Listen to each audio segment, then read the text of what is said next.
வெளிப்படுத்தின விசேஷம் 21ஆம் அதிகாரம் 1ஆம் வசனம் முதல் 5ஆம் வசனம் வரை எல்லோரும் சேர்ந்து வாசிக்கலாம். பின்பு நான் புதிய வானத்தையும் முந்தின வானமும் முந்தின பூமியும் ஒழிந்து போயின, சமுத்திரமும் இல்லாமல் போயிற்று. யோவானாகிய நான் புதிய எருசலேம் ஆகிய பரிசுத்த நகரத்தை தேவனிடத்திலிருந்து பரலோகத்தை விட்டு இறங்கி வர கண்டேன். அது தன் புருஷனுக்காக அலங்கரிக்கப்பட்ட மணவாட்டியை போல ஆயத்தமாக்கப்பட்டிருந்தது. மேலும் பரலோகத்திலிருந்து உண்டான ஒரு பெரு சத்தத்தை கேட்டேன். அது இதோ மனுஷரிடத்திலே தேவனுடைய வாசஸ்தலம் இருக்கிறது, அவரிடத்திலே அவர் வாசமாய் இருப்பார், அவர்களும் அவருடைய ஜனங்களாய் இருப்பார்கள். தேவன் தாமே அவர்களோடு கூட இருந்து அவருடைய ஜனங்களாயிருப்பார். அவருடைய கண்ணீர் யாவையும் தேவன் துடைப்பார். இனி மரணமும் இல்லை, துக்கமும் இல்லை, அலறுதலும் இல்லை, வருத்தமும் இல்லை, முந்தினவைகள் ஒழிந்து போயின என்று விளக்கினது. சிங்காசனத்தின் மேல் வீற்றிருந்தவர் இதோ நான் சகலத்தையும் புதிதாக்குகிறேன் என்றார்.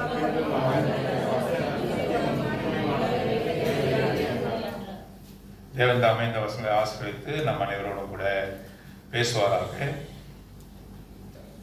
ஆகவே இந்த பகுதியிலே புதிய எருசலேமை குறித்து நாம் இங்கே பார்க்கிறோம். We see about New Jerusalem. New Jerusalem. We all know about Old Jerusalem, the physical Jerusalem. எருசலேம் பட்டணத்தை குறித்து நாம் அறிந்திருக்கிறோம் இல்லையா? செய்திகளில் கூட நாம் கேள்விப்படுகிறோம். செய்திகளை நாம் பார்க்கும்போது எருசலேம் நகரத்தை குறித்து நாம் கேள்விப்படுகிறோம். இந்த உலகத்திலே மிகவும் உற்று நோக்கப்படக்கூடிய நகரம் என்னவென்று சொன்னால், எல்லோரும் அந்த நகரத்தை உற்று பார்த்து கொண்டே இருக்கிறார்கள். அங்கே என்ன நடைபெறும் என்பதை குறித்து ஒரு நகரம் இருக்கிறது சொன்னால், அமெரிக்க தேசத்தில் உள்ள நகரங்களை அல்ல, ஐரோப்பா தேசத்தில் உள்ள நகரங்களை அல்ல, உலகமே உற்று பார்க்கிற ஒரு நகரம் இந்த உலகத்திலே இருக்கும் என்று சொன்னால் அது எருசலேம் என்று சொல்லி பார்க்கிறோம். எருசலேம் எங்க இருக்குன்னு சொன்னால் இஸ்ரேல் என்ற நாட்டிலே இருக்கிற இஸ்ரேல் நாட்டை குறித்து நாம் கேள்விப்படுகிறோம். அந்த நாட்டிலே எருசலேம் இருக்கிறது. எருசலேம் இருக்கு இல்லையா? இஸ்ரேல் நாட்டினுடைய தலைநகர் பேர் என்ன? Tel Aviv. இஸ்ரேல் நாட்டினுடைய தலைநகரம் பேர் டெல் அவீவ். இஸ்ரேல் நாட்டினுடைய நியாயமாக எந்த நகரம் தலைநகரமாக இருக்க வேண்டும் என்று சொன்னால் எருசலேம் நகரம். ஆனால் இன்னும் கூட அந்த எருசலேம் நகரம் இஸ்லாமியரிடத்திலும், யூதர்களிடத்திலும், கிறிஸ்தவர்களிடத்திலும், 3 மதத்தினரிடத்திலும் அது இப்பொழுது இருக்கிறது. டெம்பிள் மவுண்ட் என்று சொல்லக்கூடிய தேவனுடைய வாசஸ்தலம் இருந்த இடம் இப்பொழுது இஸ்லாமியர் கையில் இருக்கிறது. ஆகவே இந்த எருசலேம் எப்பொழுதுமே, இந்த உலகத்தில் இருக்கக்கூடிய எருசலேம்ல எப்பொழுதுமே அங்கே சண்டை, சச்சரவுகள், அங்கே போட்டிகள், பொறாமைகள் அங்கே காணப்படுகிறது. ஆகவே இந்த எருசலேம் அல்ல, புதிய எருசலேம் ஒன்று இருக்கிறது என்று சொல்லி பார்க்கலாம். New Jerusalem. It's not old Jerusalem, it is a new Jerusalem. பாருங்க, இங்க நம்ம பார்க்கிறோம், பரலோகம் வேற, எருசலேம், நியூ ஜெருசலேம் வேற. Heaven is different from New Jerusalem. எப்படி இதை உணர்ந்து கொள்கிறோம் என்று சொன்னால், 2வது வசனம், how we infer that, we see in verse 2, யோவானாகிய நான் புதிய எருசலேம் ஆகிய பரிசுத்த நகரத்தை தேவனிடத்தினின்று பரலோகத்தை விட்டு இறங்கி வர கண்டேன். அப்போது பரலோகத்துல இருந்து இறங்கி வர கண்டேன்னா, New Jerusalem is not in heaven. பரலோகம் நியூ ஜெருசலேம் இல்லை, புதிய எருசலேம் இல்லை. தேவன் வாசஸ்தலம் பண்ணுகிற இடம் பரலோகம். Heaven is a place where the Lord resides. பரலோகத்துல தான் ஆண்டவர் வசிக்கிறார். ஆனா இங்க நம்ம வாசிக்கிறோம், பரலோகத்திலிருந்து, தேவனிடத்திலிருந்து இந்த புதிய எருசலேம் இறங்கி வருகிறது. ஆண்டவராக இயேசு கிறிஸ்து இந்த உலகத்தில் இருந்தபோது அவர் சொன்ன வார்த்தை என்ன? உங்களுக்காக ஒரு ஸ்தலத்தை ஆயத்தம் பண்ண போகிறேன். நான் போய் உங்களுக்காக ஒரு ஸ்தலத்தை ஆயத்தம் பண்ண பிறகு நான் வந்து உங்களை அழைத்து செல்வேன் என்று சொல்ல. I go and prepare a place for you. If I prepare that place, I will come and receive you என்று சொன்னார். அந்த இடம் என்ன என்று சொன்னால் நியூ ஜெருசலேம். ஆகவே பரலோகம் இருக்கிறது. ஆண்டவர் அங்கே இருக்கிறார், ஆட்டுக்குட்டியானவர் இருக்கிறார், அங்கே தூதர்கள் இருக்கிறார்கள். புதிய எருசலேமானது அது ஆயத்தமாக்கப்பட்டு கொண்டு, யாருக்காக ஆயத்தமாக்கப்பட்டு கொண்டு இருக்குது? நமக்காக. For us the new Jerusalem is being prepared. அது ஆயத்தமாக்கப்பட்டு கொண்டே இருக்கிறது புதிய எருசலேம். இந்த புதிய எருசலேமை குறித்து வெளிப்படுத்தின விசேஷம் 21ஆம் அதிகாரம் 22ஆம் அதிகாரத்துல நாம் முழுவதுமாக வாசிக்கிறோம். We read about the new Jerusalem in Revelation chapter 21 and 22. இந்த புதிய எருசலேமிலே யார் வசிப்பார்கள்? ஆட்டுக்குட்டியானவருடைய இரத்தத்தினாலே மீட்கப்பட்டவர்கள் அங்கே வசிப்பார்கள். Those who are redeemed by the blood of Lord Jesus Christ will live in New Jerusalem. புதிய எருசலேமிலே அவர்கள் வசிப்பார்கள். அங்கே யார் இருப்பார்? ஆண்டவர் இருப்பார். ஆண்டவராகிய இயேசு கிறிஸ்துவானவர் இருப்பார். தூதர்கள் இருப்பார்கள். 24 மூப்பர்கள் இருப்பார்கள். அநேக ஆயிரமான தேவ தூதர்கள் இருப்பார்கள். ஆகவே இந்த புதிய எருசலேமில் நாமும் கூட வாழப்போகிறோம். சரி, புதிய எருசலேமை அவர் கட்டிக்கொண்டே இருக்கிறார், ஆயத்தமாக்கப்பட்டு கொண்டே இருக்கிறது. அது யாருக்காக ஆயத்தமாக்கப்படுகிறது? நமக்காக. அவருடைய ரத்தத்தினாலே மீட்கப்பட்டிருக்கிற நமக்காக ஆயத்தமாக்கப்பட்டு கொண்டிருக்க. அப்பொழுது என்ன? இந்த வானமும் இந்த பூமியும் அழிக்கப்படும். புதிய எருசலேம் உருவாக்கப்படுவதற்கு முன்பாக கடைசியாக ஆண்டவர் என்ன செய்வார்? வெள்ள சிங்காசனத்தின் தீர்ப்புக்கு பிறகாக இந்த வானமும், நீங்க பார்க்கிற வானமும் பூமியும் அழிக்கப்படும். This earth we see, the heavens will be destroyed. அது அழிக்கப்படும். எதனால் அழிக்கப்படும்? நெருப்புக்கு இரையாக வைக்கப்பட்டிருக்கிறது. நெருப்புக்கு இரையாக வைக்கப்பட்டிருக்கிறது. வானம் பாயை போல சுருட்டப்படும் என்று போடப்படும். வானங்கள் எல்லாம் சுருட்டப்படும். பூமியானது அழிவுக்கு நேராக வைக்கப்பட்டிருக்கிறது. It will be destroyed என்று சொல்லி நாம் பார்க்கிறோம். இந்த நம்ம பார்க்கிற இந்த பூமி அழிவுக்கு வைக்கப்பட்டிருக்கிறது, வானம் அழிவுக்கு வைக்கப்பட்டிருக்கிறது. அழிவு வந்த பிறகு he will create new heaven and new earth. heaven என்று சொல்லப்படுவது இங்கே ஆங்கிலத்தில் heaven என்று சொல்லப்படுகிறது. அது ஆண்டவர் வசிக்கிற இடம் கிடையாது. வானத்தை நீங்க பார்க்குறீங்களா, அதுதான். அந்த புதிய வானத்தையும் புதிய பூமியும் உண்டாக்குவார். பழைய வானம் பழைய பூமி ஒழிந்து போகும். இதோ நான் சகலத்தையும் புதிதாக்குகிறேன், எல்லாம் புதிதாயின என்று வாசிக்கிறோம். ஆகவே புதிய வானம் புதிய பூமி உண்டாக்குவார். இந்த புதிய பூமியில தான் இந்த பரிசுத்த நகரமாகிய புதிய எருசலேம் பரலோகத்தை விட்டு வந்து இந்த பூமியில தங்கும். புரியுதா? புதிய வானம் புதிய பூமி உண்டாக்கப்படும். பழையவைகள் எல்லாம் ஒழிந்து போயின. பழைய வானம் பழைய பூமி நாம் பார்க்கிற எல்லாம் ஒழிந்து போய்விடும். பிறகு பரலோகத்திலிருந்து ஆண்டவரிடத்திலிருந்து வருகிற இந்த புதிய எருசலேம் புதிய பூமியில வந்து தங்கும். அந்த இடத்துலதான் ஆடுடன் புலியும் சேர்ந்து வாழும். ஆடும் புலியும் எப்படி வாழும்? ஒன்று அடிச்சுக்குவா, அழியாது, அடித்து கொள்ளாது, ஒன்று புசிக்காது. they will live together என்று வாசம். அங்கே நாம் அரசாள்வோம் என்று போடப்பட்டிருக்கிறது. நாம் யாரு? ராஜாக்களாக அரசாள்வோம் என்று போடப்படும். எங்கே அரசாள்வோம்? புதிய எருசலேமிலே நாம் அரசாள்வோம். அது புதிய பூமியிலே இருக்கும். எவ்வளவு மகிழ்ச்சியான இடம் பாருங்க. புதிய எருசலேமிலே நாம் காணப்படுவோம். ஆண்டவர் நம்மோடு கூட இருப்பார். அங்கே மிக மகிழ்ச்சியான காரியங்கள் இருக்கும். இந்த தேகத்தை குறித்து நாம் பார்க்கணும் இல்லையா? இந்த உலகத்தை குறித்து பார்க்கணும். நீ எவ்வளவுதான் வசதியாக இருந்தாலும், எவ்வளவு சுகமாக இருந்தாலும், ஒரு நாள் உனக்கு என்ன வரும்? மரணம் வரும். You will face death even though you be very healthy. You go often to the doctor for checkup. சில பேர்லாம் பார்க்கிறோம் இல்லையா? 15 நாளைக்கு ஒரு தடவை என்ன பண்றாங்க? எல்லா பிளட் டெஸ்ட் கொடுத்துட்டு வராங்க. என்னது? ஏதாவது ஒரு மாறுதல் இருக்கிறதா? வசதி படைத்தவர் என்ன பண்றாங்க? Family doctor. They appoint family doctor. என்ன பண்றாங்க? அவங்க 15 நாளுக்கு ஒரு தடவை, 15 நாளைக்கு ஒரு மாதத்துக்கு ஒரு தடவை என்ன பண்றாங்க? சுகர் லெவல் எப்படி இருக்குது, யூரியா லெவல் எப்படி இருக்கு, கிரியேட்டின் லெவல் எப்படி இருக்கு, எல்லாமே பார்த்து கொண்டே. அப்படின்னா அவங்க ரொம்ப நாள் வாழ்வாங்களா? மனுஷன் கடக்கக்கூடாத எல்லையை குறித்தார். கடல் என்னது? இந்த உலகம் என்று சொல்லும் பொழுது 1/3 is the land. 1/3 is the land.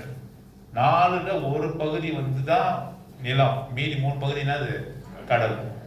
கடல் வந்து அப்படியே நிற்கிது, ஆண்டோடைய கட்டளைக்கு கட்டுப்பட்டு கடல் நிற்கிது. இங்கே ஒரு பெருமை அடங்க கடவுது என்று சொல்லி கடலை நிறுத்தி வைத்திருக்கிறார். இல்லை என்று சொன்னால் இந்த இடம் முழுவதுமாக கடனாலே நிரப்பப்படும், தண்ணீரானாலே நிரப்பப்படும்.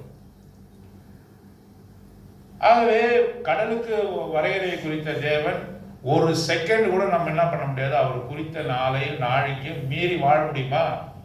எவ்வளோ வசதியா இருந்தாலும் என்ன பண்ண முடியாது, உன்னால வாழவே முடியாது.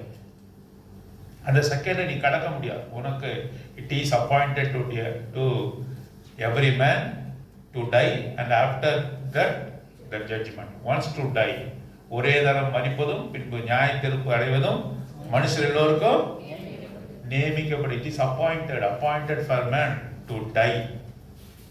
எப்படி நம்ம பிறந்தோமோ ஒரு நாள் வந்து மறிக்கணும். ஆனா இந்த மரணம் இல்லை. அங்க என்ன இல்லை? புதிய எருசலேம் என்னென்னலாம் இல்லைன்னு பார்க்க போறோம். முதல்ல என்ன இல்லை? மரணம் இல்லை. மரணம் இல்லை. முதல்ல ஆதாமும் ஏவாளும் படைக்கப்பட்ட போது மரணத்துக்காக படைக்கப்பட்டாங்க. They created to live forever and ever, everlasting life. They created, Adam and Eve were created for to live everlastingly with the Lord. ஆண்டவரோடு கூட சர்வ சதா காலமும் நித்தியமாக வாழும்படியாக அவர்கள் சிருஷ்டிக்கப்பட்டார்கள். பாவமானது உள்ளே வந்தது, மரணத்தை கொண்டு வந்தது. It brings physical death. Sin brings physical death. இந்த சரீர பிரகாரம் மரணத்தை எது கொண்டு வந்தது? பாவம் கொண்டு வந்தது.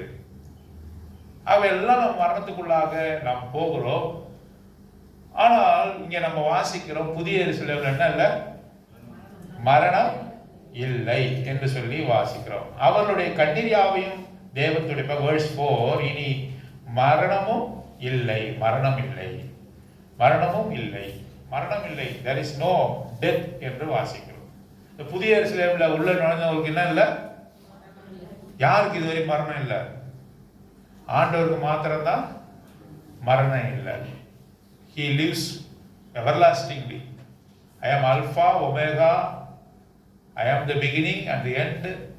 There is no death என்று நாம் வாசிக்கிறோம். அவருக்கு மரணம் இல்லாத ஒருத்தர் இருக்காருன்னு சொன்னா யார் அவரு? ஆண்டவர் மாத்திரம்தான் மரணம் இல்லாமல் ஜீவிக்கக்கூடியவர். நாமும் புதிய எருசலேம்ல நுழைகிற நாமும் எப்படி இருப்போம்? மரணம் இல்லாமல் இருப்போம். மரணம் நம்மை ஆளுகை செய்வதில்லை. Death will not reign us. மரணமானது நம்மை ஆளுகை செய்ய முடியாது. அதற்காக தான் நம்ம துதிக்க போகிறோம். பாருங்க, இந்த மனுஷன் எதற்காக பயப்படுறான்? கடனுக்காக ரொம்ப பயப்படுறானா? இல்லை, பயப்படுறான் தான். ஆனாலும் அதற்காக ரொம்ப பயப்படுறது இல்லை. மற்றவங்க யாராவது மிரட்டினா பயப்படுவானா? அதுக்காக தப்பித்துக் கொள்வதற்கான வழி தெரியும். மரணத்தை கண்டு என்ன பண்றான்? பயம். மனுஷனுக்கு மரண பயம். மரண பயம் இருக்கிற அந்த மரண பயத்தை போக்குவதற்காகத்தான் ஆண்டவர் வந்தார். நாம் மரிப்பதில்லை, நாம் சதா சர்வ காலமும் புதிய எருசலேமிலே வசிக்க போகிறோம். அதற்காக தேவனை நாம் துதிக்க போகிறோம். அங்கே என்ன இல்லை? துக்கம் இல்லை. there will be no sorrow. there is no sorrow. இங்க துக்கமுகமாகவே இருக்கிறான். ஒரு மனுஷன் காலையில் எழுந்திருக்கிறான். இரவு படுகிற வரை நான் சந்தோஷமா இருக்கிற மனுஷர் யாரா கை தூக்க பார்ப்போம்? I am happy always till awaking from my bed unto my rest. I am happy. Is there any man? இல்லை. எக்ஸாமினேஷன் ஃபியர் வருது. அங்க என்ன திடீர்னு ஒரு ஃபோன் கால் வருது. எவ்வளோ சம்பவம் நம்மளுடைய வாழ்க்கையில ஒரு நாள் நடைபெறுது. 24 மணி நேரமும் நாம சந்தோஷமா இருக்கிறோமா? இல்லை, துக்கம் வருகிறது. sorrow comes. In New Jerusalem there is no sorrow, no death. ரெண்டாவது என்னது? there is no sorrow. துக்கம் இல்லை, துக்கம் கிடையாது. யாருக்காகவும் துக்கப்பட வேண்டிய அவசியம் கிடையாது. எனக்காக நான் துக்கப்பட வேண்டிய அவசியம் கிடையாது. இங்கே எல்லாம் முடிஞ்சிடுது. இந்த உலகத்துல நம்ம இந்த உலகத்தை விட்டு போகும்போது எல்லாமே முடிஞ்சிடுது. ஒரே தரம் தான் மரிப்பது. இந்த மரிச்சவன்னு சொன்னாக்கா இனிமேல் நமக்கு மரணம் இல்லை. மறித்து மறித்து மறித்து மறித்து குரங்காக மறித்து யானையாக பிறந்து புழுவாக பிறந்து மறித்து பிறகு வந்து ஆவியாக இருந்து அப்புறம் மனுஷ உருவில் வந்து சைக்கிள் பர்த் சைக்கிள் சொல்றாங்கல்ல, அதெல்லாம் கிடையாது. நீ நல்லது செய், நீ தவறு செஞ்சதுனாக்க நீ என்ன பண்ணுவ, அடுத்தது ஏதாவது வருவ நீ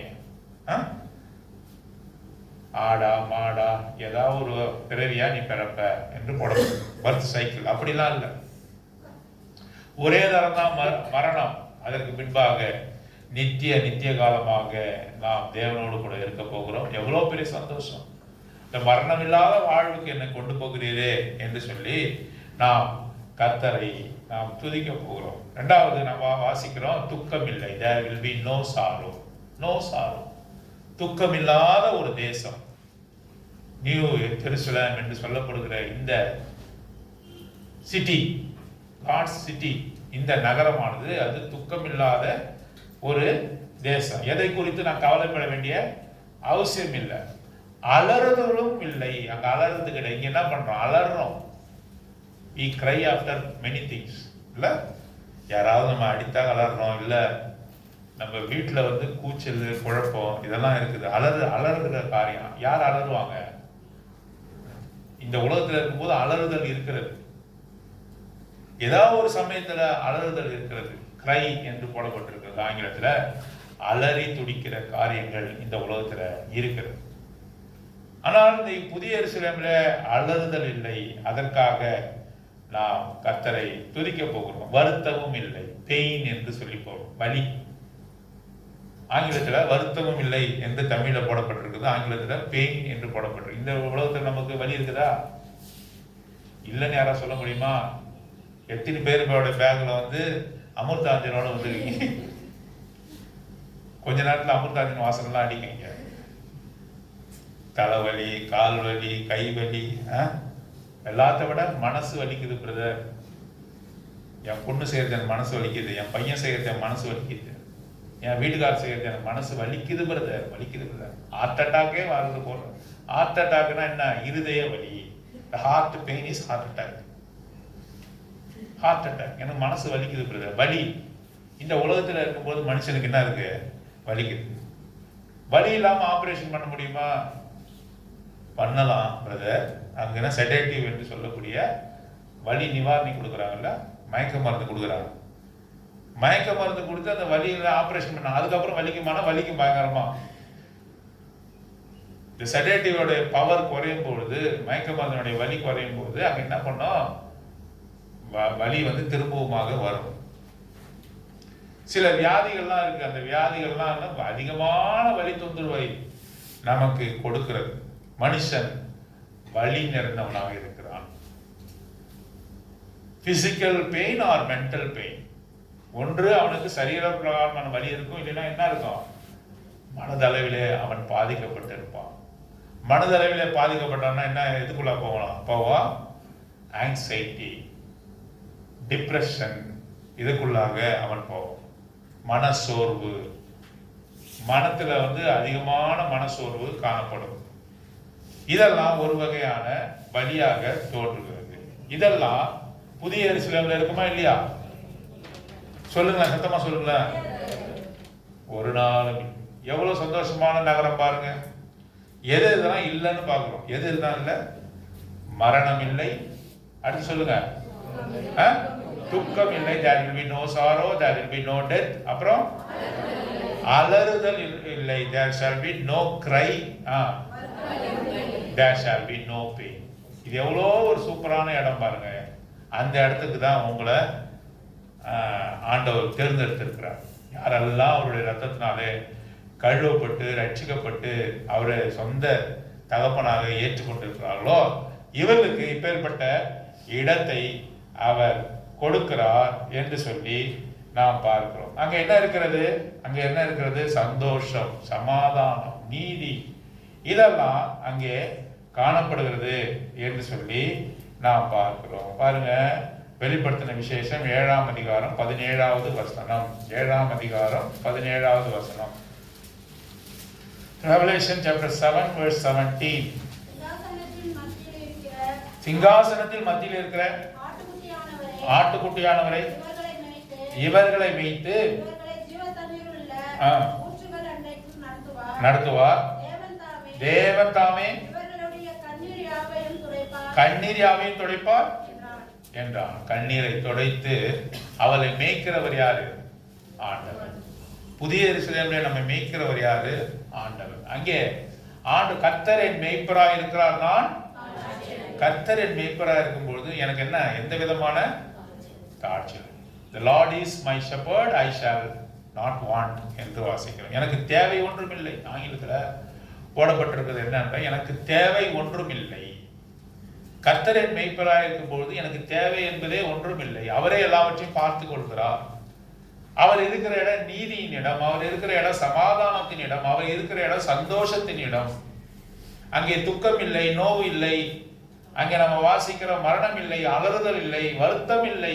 முக்கியமான காரணம், எனக்கு வலி என்பதே அங்கே இல்லாத ஒரு தேசமாக அது இருக்கிறது என்று சொல்லி நாம் பார்க்கிறோம். பாருங்க, 21ஆம் அதிகாரம் 25ஆம் வசனம், வெளிப்படுத்தினர் 21, 25 வாசிங்க. அங்கே ராக்காலம் இல்லாதபடியால் பாருங்க, அந்த நகரத்துல என்ன இல்லையா? ராக்காலமே இல்லை. There is no night.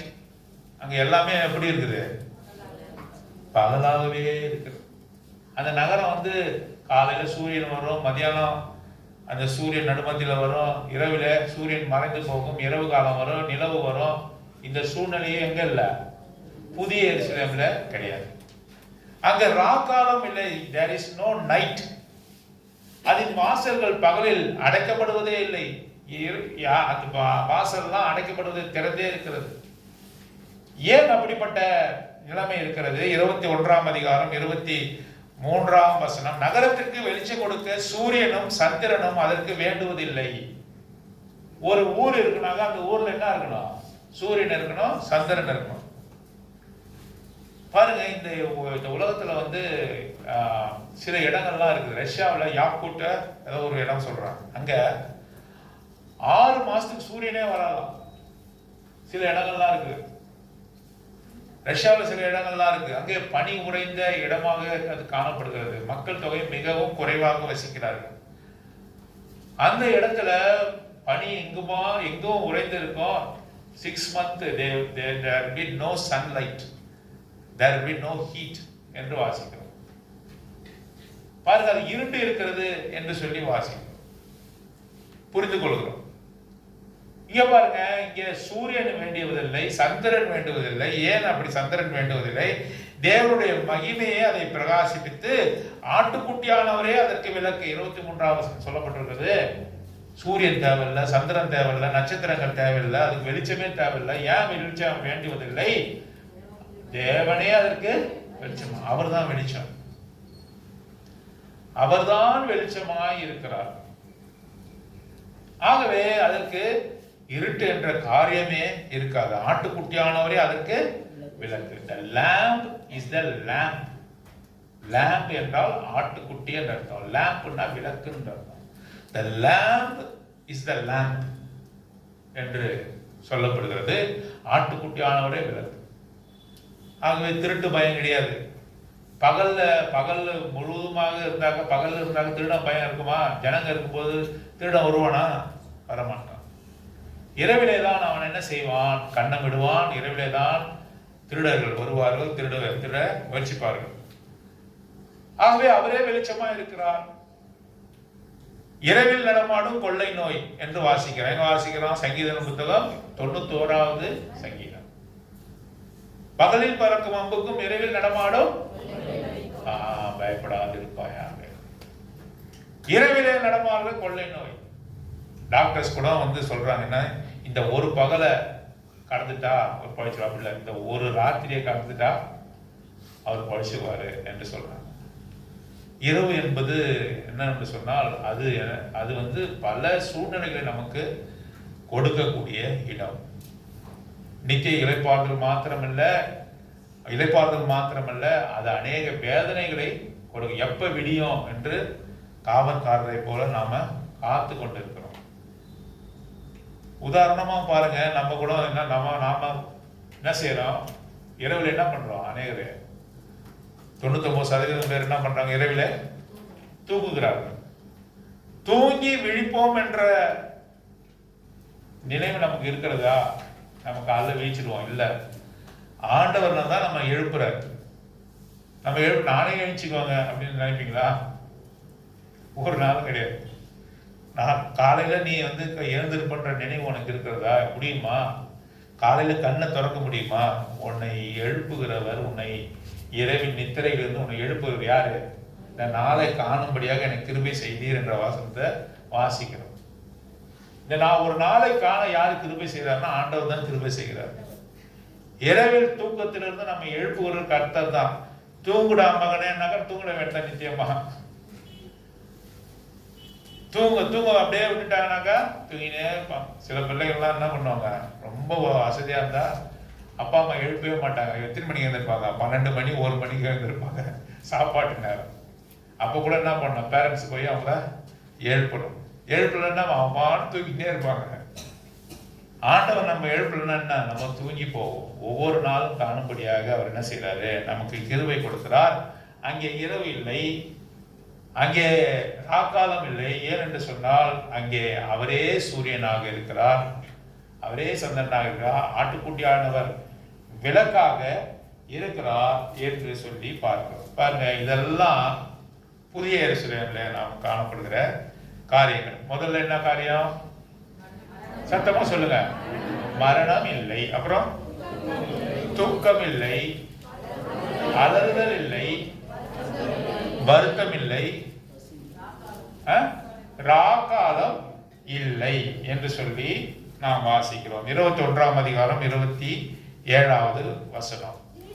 தீட்டுள்ளதும் அருவருப்பையும் பொய்யையும் நடப்பிக்கிறதுமாகிய ஒன்றும் அதில் பிரவேசிப்பதில்லை. தீட்டு ஒன்றுமே அதில் என்ன பண்ண முடியாது, பிரவேசிக்க முடியாது. Those which are defiled one, தீட்டு உள்ளது என்ன பண்ண முடியாது. பாவத்தினாலே தீட்டுப்பட்ட காரியம் ஒன்று என்ன பண்ண முடியாது, அதிலே நுழைய முடியாது. தீட்டு உள்ளது நுழைய முடியாது. தீட்டு என்றால் நாம் என்ன நினைத்துக் கொண்டிருக்கிறோம்? டிஃபைல்மெண்ட் என்றால் என்ன? அங்கே பாவத்தினாலே தீட்டுப்பட்டவர்கள், இந்த உலகத்தினாலே கரைப்படுத்தப்பட்டவர்கள், அதில் ஒன்றும் நுழைய முடியாது. அப்ப அந்த கரையை எப்படி போக்கிக் கொள்வது? நான் புதிய எருசலேமில் நான் நுழைய வேண்டும், இந்த கரையை எப்படி நான் போக்கிக் கொள்வது? ஆட்டுக்குட்டியானுடைய ரத்தத்தினாலே கழுவப்படணும். washed by the blood of Jesus Christ. Those who are defiled must be washed by the blood of Jesus Christ, can enter the New Jerusalem.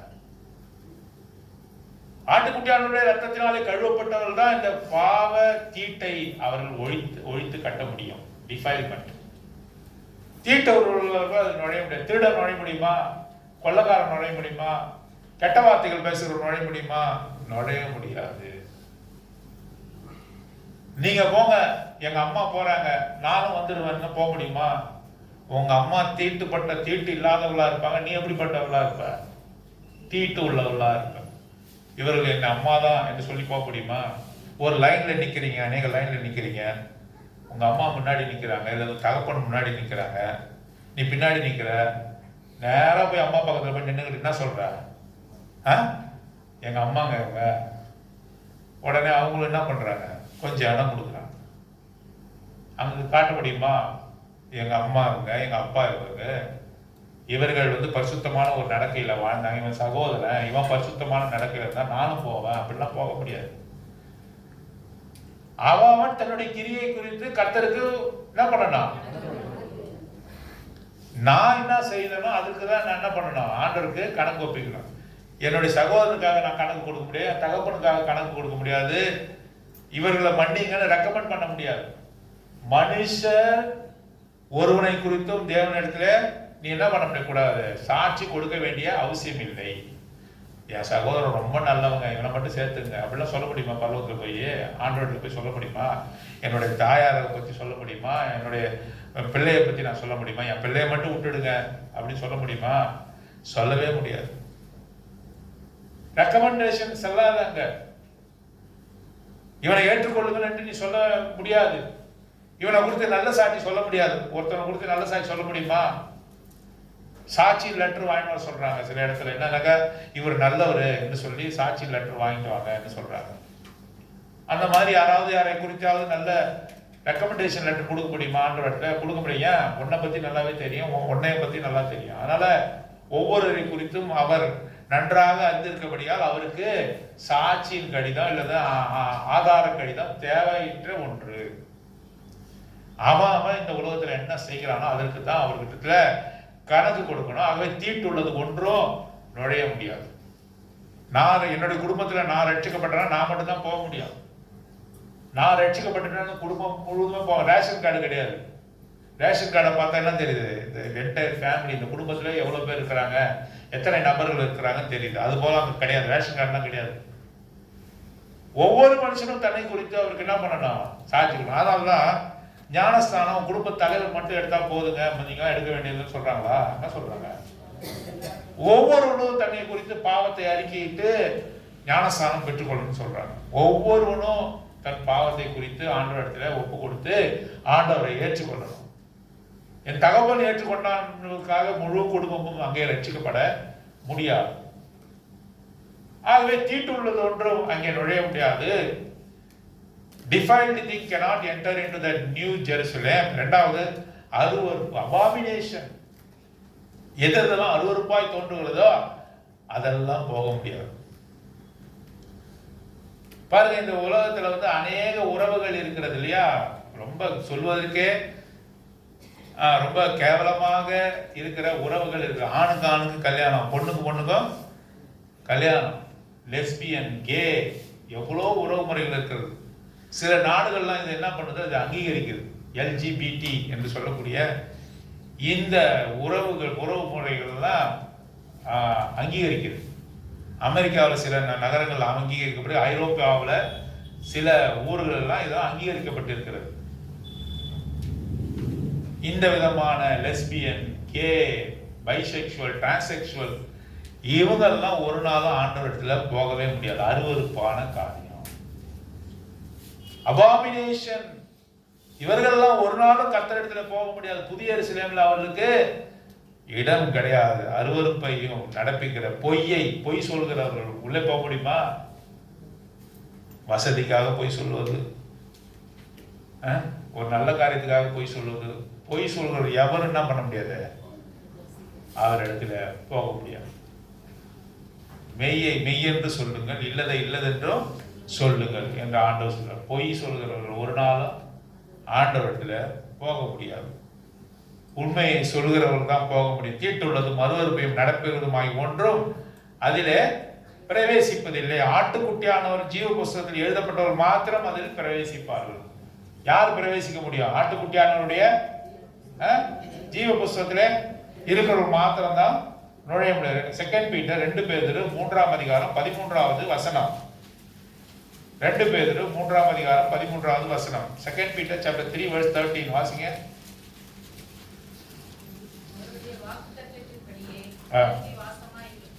அவருடைய வாக்குத்தத்தத்தின்படியே நீதி வாசமா இருக்கும். அந்த இடத்துல நீதி வாசமா இருக்கும். The righteousness will dwell in New Jerusalem. அங்க என்ன பண்ண மாட்டோம்? நீதி வாசமா இருக்கு. அநீதி ஒன்றும் அங்கே காணப்படாது. நீதி, தேவனுடைய நீதி அங்கே காணப்படும். இந்த உலகத்துல என்ன இருக்குது? அநீதி தான் இருக்கு. அநீதி தான் இருக்கு. எங்க போனாலும் என்ன நடக்குது? அநீதி தான் இருக்குது. வல்லோன் வாக்கே செல்லும் அப்படின்னு என்ன அர்த்தம்? யார் ரொம்ப அதிகமான அதிகாரத்தில் இருக்காங்க அவங்களுடைய பேச்சு தான் இந்த உலகத்தில் என்ன பண்ணுவோம்? எடுபடும். யாருக்கு அதிகமான பணம் காசு இருக்கிறதோ அவங்க என்ன பண்ணுவாங்க? நீதியை வளைக்க முடியும். ஒரு கோர்ட்ல தப்புனா கூட இன்னொரு கோர்ட்ல போய் என்ன பண்ணுவாங்க? லஞ்சத்தை கொடுத்து அவர் என்ன பண்ணுவாங்க? நீதியை வளைத்து விடுவார்கள். வல்லோன் வாக்கே செல்லும். Those who are might will live prosperously here. இங்க வசிக்கக்கூடியவர்கள் எப்படிப்பட்டவர்கள்? யாரெல்லாம் உடல் அளவில் பலத்து இருக்கிறார்களோ அல்லது பண வலிமை இருக்கிறாங்களோ அவங்களுக்கு தான் இந்த உலகம். நீ போராடணும். அங்கே எப்படி நீதி ஆட்சி செய்கிற இடம், தேவனுடைய நீதி அங்கே காணப்படும். தீட்டுள்ளது ஒன்றும் அங்கே பிரவேசிக்க முடியாது, அது தேவ நீதி இருக்கக்கூடிய இடம் என்று சொல்லி நாம பார்க்கிறோம்.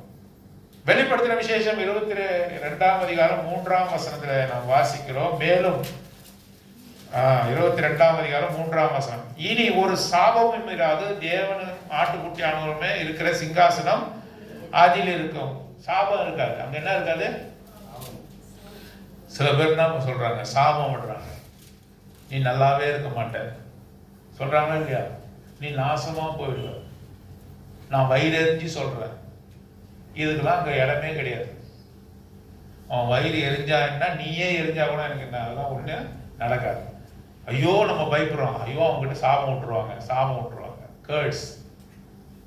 இந்த சாபம் அங்கே இல்லை. சாபம் செல்லுபடியாகாத ஒரு இடம் இருக்குன்னு சொன்னாக்கா புதிய எருசலேம். ஒரு சாபமும் இராது. ஏன்? அந்த சாபத்தை முறிக்கக்கூடிய அதிகாரம் ஆண்டவருக்கும் ஆட்டுக்குட்டியானவருக்கும் இருக்கிறது என்று சொல்லி பார்க்க. இனி ஒரு சாபமும் இராது, தேவனும் ஆட்டுக்குட்டியானவும் இருக்கிற சிங்காசனம் அதில் இருக்கும். அவர் இருக்கிறார். ஆகவே யாருடைய சாபமும் நமக்கு என்ன பண்ணாது, பலிக்காது.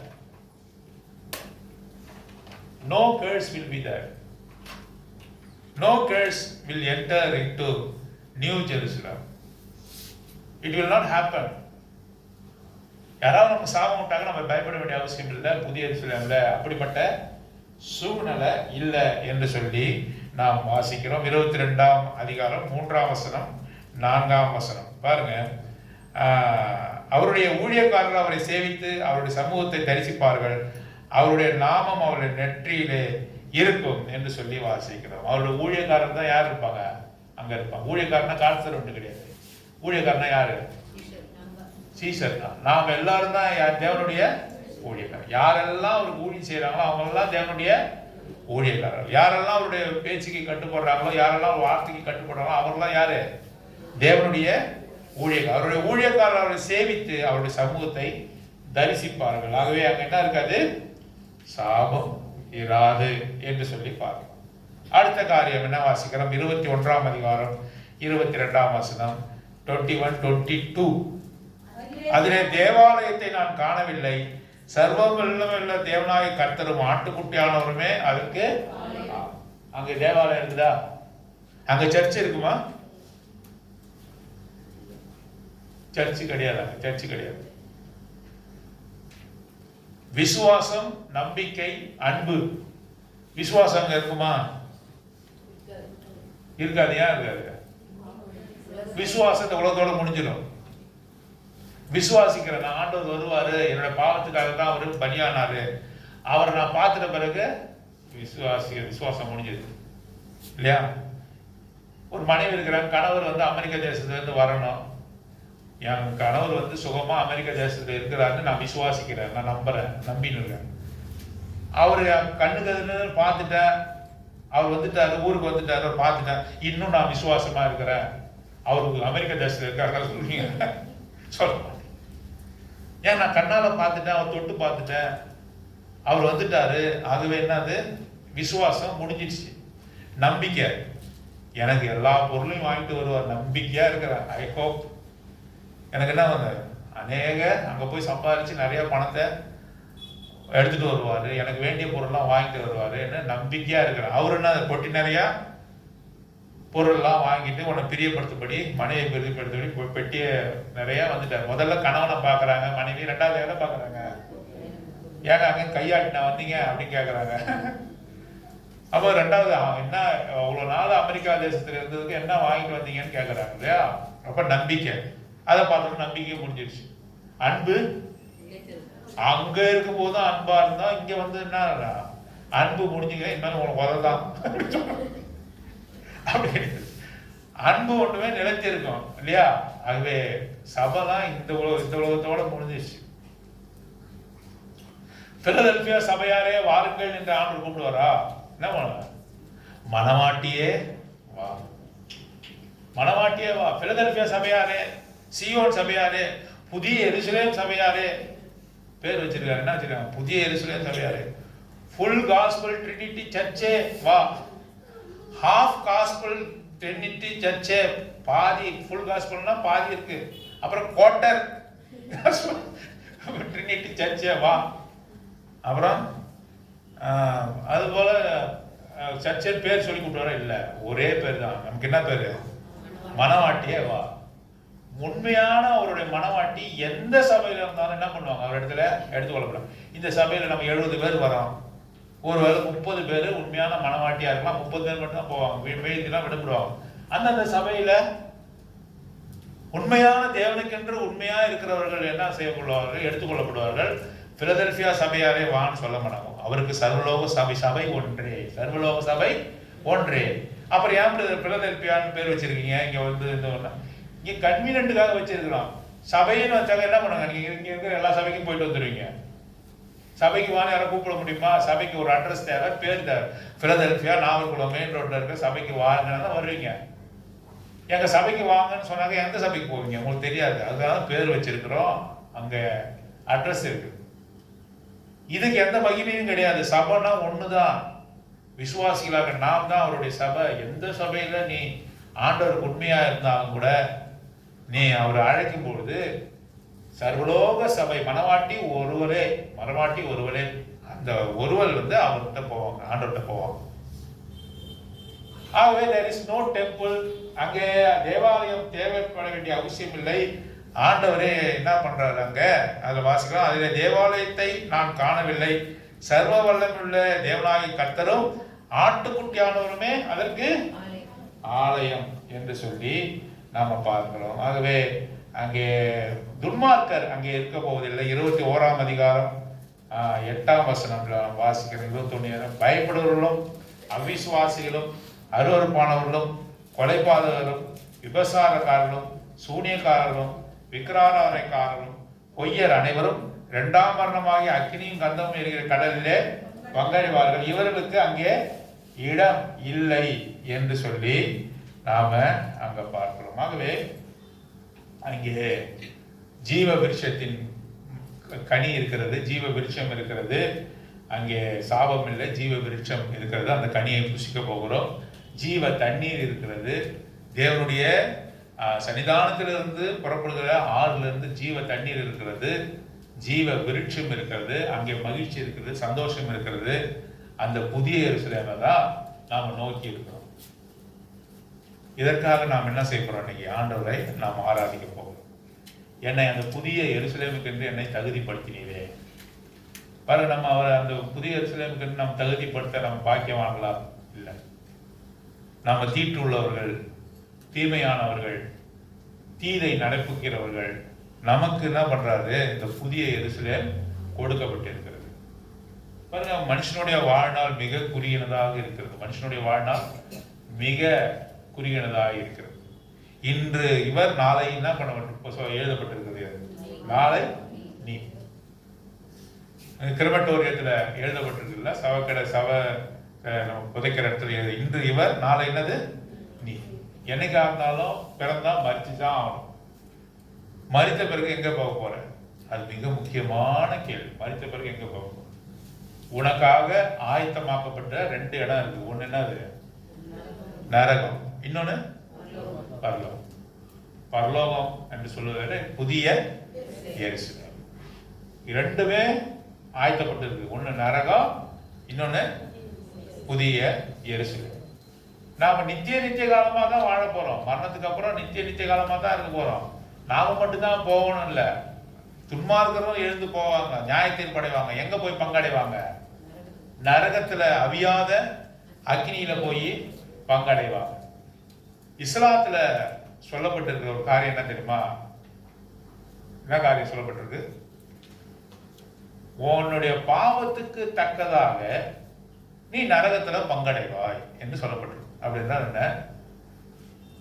சில காரியங்கள் இந்த உலகத்தில் நீ செய்யற அந்த பாவத்துக்கு தக்கதாக குறைந்த நாட்கள் அந்த நரகத்துல போட்டு அப்புறம் உன்னை எங்க கொண்டு போயிட்டு வரலாம்? பரலோகத்துல. எவ்வளவு ஜாலியா இருக்குல்ல நமக்கு. இப்படி இருந்தா நமக்கு சந்தோஷம் தானே. குறைவான நாட்கள் அங்க போட்டுட்டு அங்க வந்து திரும்பவும் பரலோகத்துல கொண்டு போயிடுவார். சில பேரை மட்டும் நித்தியமா அந்த நரகத்துல வைத்திருக்கிறாராம். யார் யாரெல்லாம் அந்த லிஸ்ட் இருக்கு, அவங்களுடைய வேதத்துல குரான், இந்த ஹோலி குரான்ல லிஸ்ட் இருக்கு.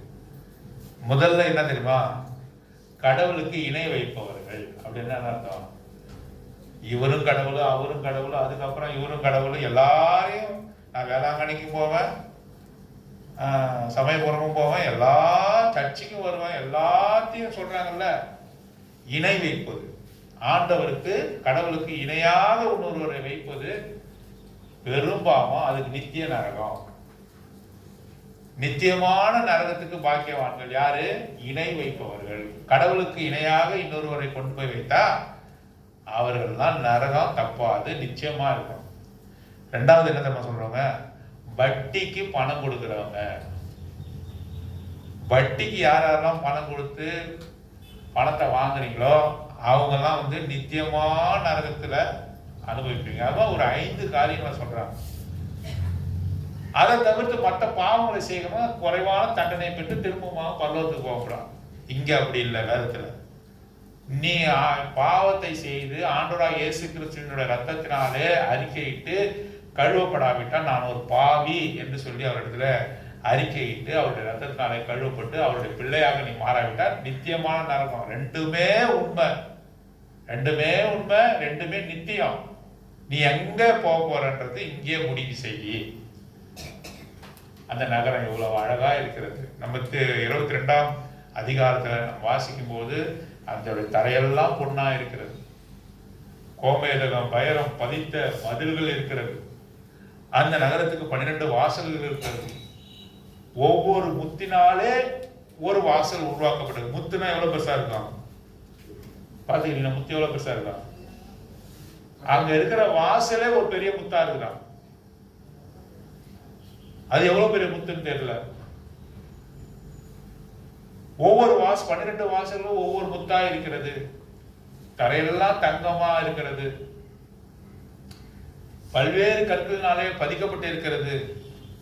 நடுவில் தெளிந்த நதி ஓடுகிறது, ஜீவ விருட்சம் இருக்கிறது என்று சொல்லி அதனுடைய நகரத்தினுடைய அழகை வந்து அங்கே வர்ணித்து சொல்லுகிறார். நியூ ஜெருசலேம் என்று சொல்றார். அதுல நமக்கு பங்கை தந்திருக்கார். நம்ம ஒவ்வொருக்கும் we are going to enter into new Jerusalem. புதிய எருசலேமுக்கு என்று அதை ஆயத்தப்படுத்தி நமக்கென்று ஒரு வாசஸ்தலத்தை அவர் ஆயத்தப்படுத்தினா அதுல நம்ம நுழைய போறோம்.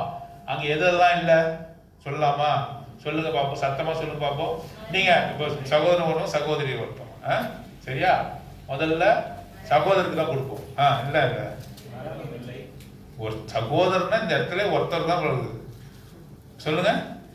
மரணம் இல்லை. இங்க சொல்லுங்க. துக்கம் இல்லை, அலறுதல் இல்லை, வருத்தம் இல்லை, என்ன இல்ல, அப்புறம் இரவு இல்லை, சாபம் இல்லை, அப்புறம் தேவாலயம். சகோதரன் சொல்லணும், தேவாலயம் இல்லை. இப்போ இங்க சகோதரிங்க இரவு இல்லை சொல்லியாச்சு. அது இரவு. சாபம் சொல்லியாச்சு. அப்புறம் நீதி வாசமா இருக்கும். அப்ப மாத்தி கூட சொல்லலாம். அப்புறம் என்ன இல்ல, துன்மார்க்கர் ஒருவரும் அதில் பிரவேசிப்பதில்லை என்று சொல்ல பார்க்கிறோம். தீமையை நடப்பிக்கிற ஒன்றும் அதிலே இருக்க முடியாது என்று சொல்லி பார்க்கணும். ஆகவே இப்பேற்பட்ட நகரத்துக்கு நம்மை ஆயத்தப்படுத்தின கர்த்தரை நாம் தொழுது கொள்ளலாம். ஆகவே இதெல்லாம் சொல்லி 1-2 வார்த்தைகள் சொல்லி ஆராதிக்க தேவன் தாமே நமக்கு உதவி